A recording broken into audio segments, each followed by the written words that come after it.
Hello everyone, my name is Huang Fan from the University of Tasmania, Australia. Thanks for having me in the section today. I would like to share with you a summary of current evidence on the differences between men and women in stroke studies.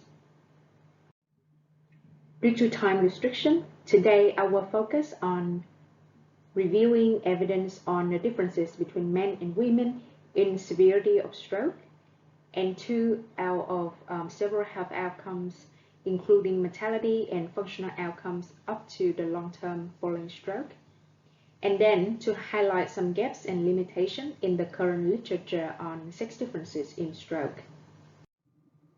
In terms of the differences in severity of stroke between men and women, I'm going to review the evidence from the International Stroke Outcome Study, which is known as INSTRUCT.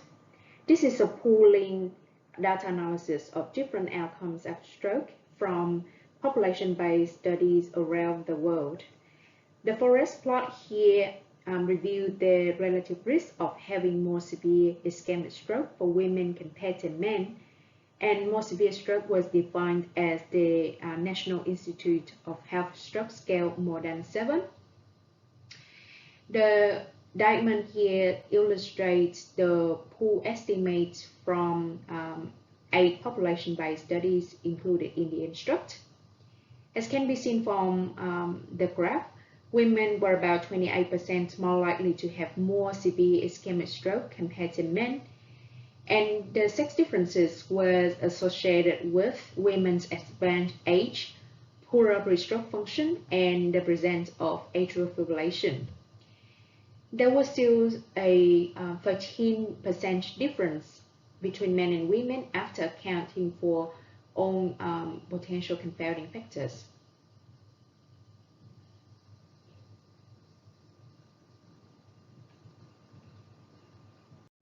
Mortality rate or death rate is calculated by dividing the number of deaths occurring in the population during a stated period of time by the number of persons at risk of dying, and it is often expressed as a rate per year. At the population level, women appear to have greater mortality compared to men, according to the data from the Global Burden of Disease study in 2019. And on the left map, it was based on the unadjusted analysis. And when it comes to a standardized analysis, the direction of the association will reverse for men and women. A study by Kim and colleagues in 2017 provided evidence that gender inequality status is associated with women's stroke outcomes. Vertical axis illustrates a standardized stroke mortality, and horizontal axis demonstrates the gender inequality index with higher values indicating greater inequality. As can be seen from this graph, the correlation between gender inequality index and stroke mortality was higher in women, which is in red, when compared to that in men, which is in black. Mortality after stroke can be also gathered in other stroke studies as case fatality rate. The case fatality rate represents a measure of a risk of death due to stroke within a designed population of stroke cases, and usually expressed as a percentage.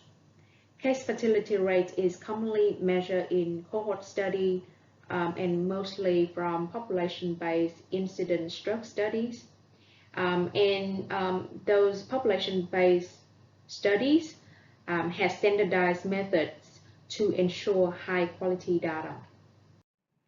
Here is the findings from the INSTRUCT study on sex differences in all-cause mortality or case fatality rate that I explained earlier. The forest plot here reviews the relative risk of having greater mortality in unadjusted analysis, and the diamond illustrates the pool estimate of 13 population-based studies.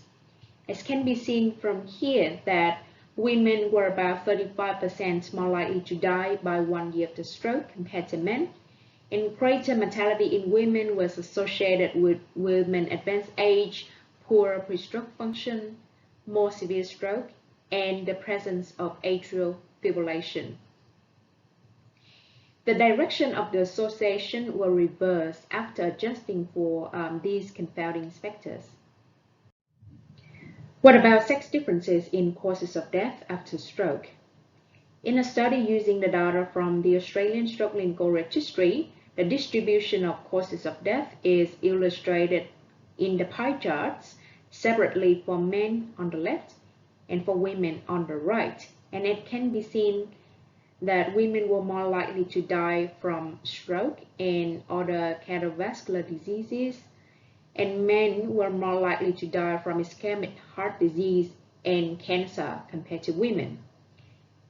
Among those diseases after stroke due to other cardiovascular diseases, women were more likely to die from atrial fibrillation and heart failure. Results from the same study are shown in this slide, where investigators examined women to men specific hazard ratio of deaths up to 1 year following stroke.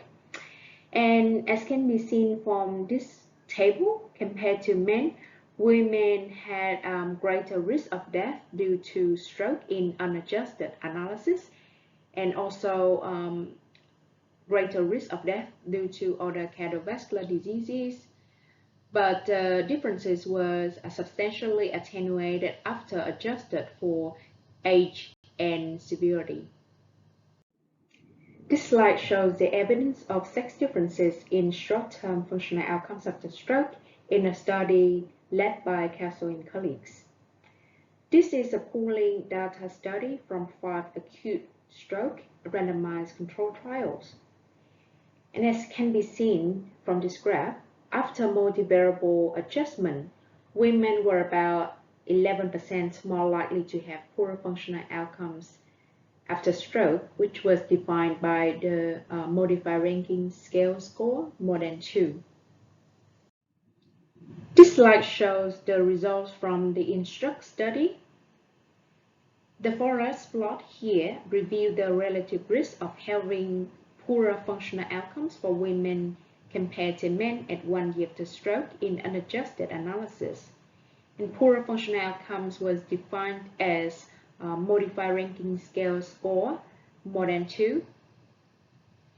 The diamond illustrates the pool estimates from 10 population-based studies.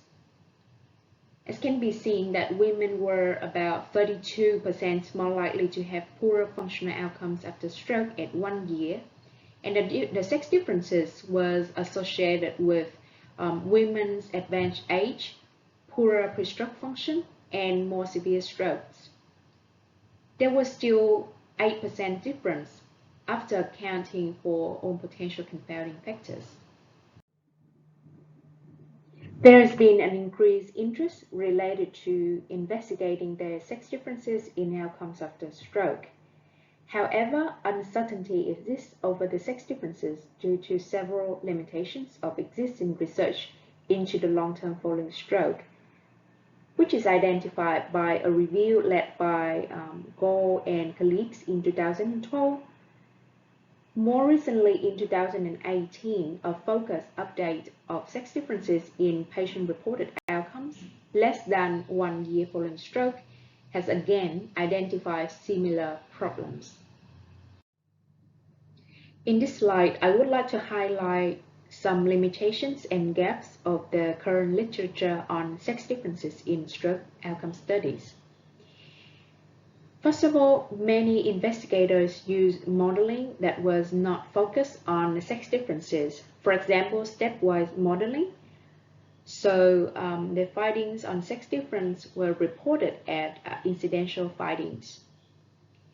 Another limitation was that potential confounding factors was not well recorded and not well examined.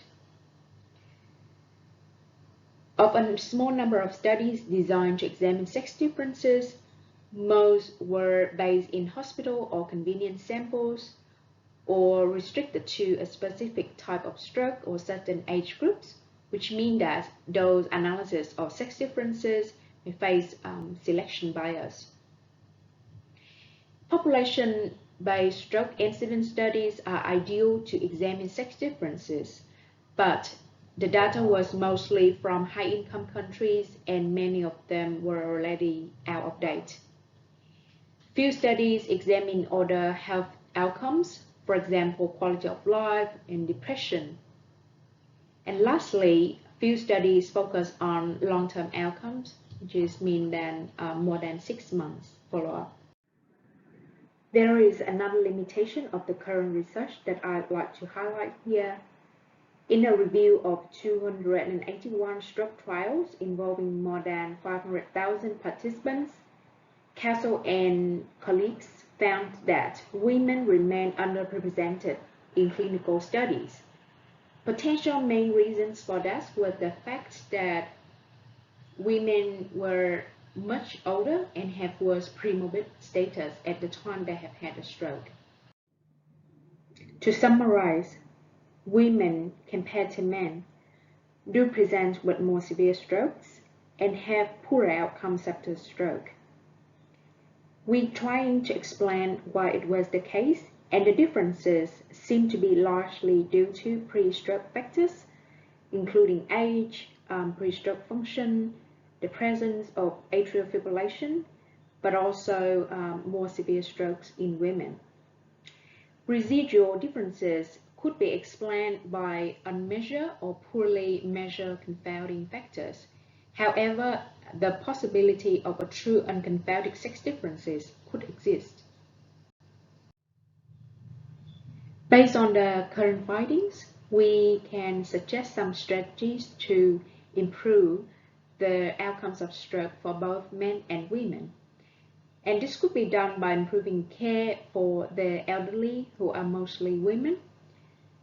It is important to have better stroke prevention and better detection of stroke risk factors, especially for women. Another possible way to improve the outcome is through quality improvement programs to increase the quality of care in hospitals. Better management of modifiable factors of stroke severity may help reduce the severity of stroke for women. Further examination should be taken to understand hidden confounders to the sex difference and explore the direct mechanism that could lead to greater stroke severity in women. Thank you very much for your attention. I will be happy to answer any questions you might have.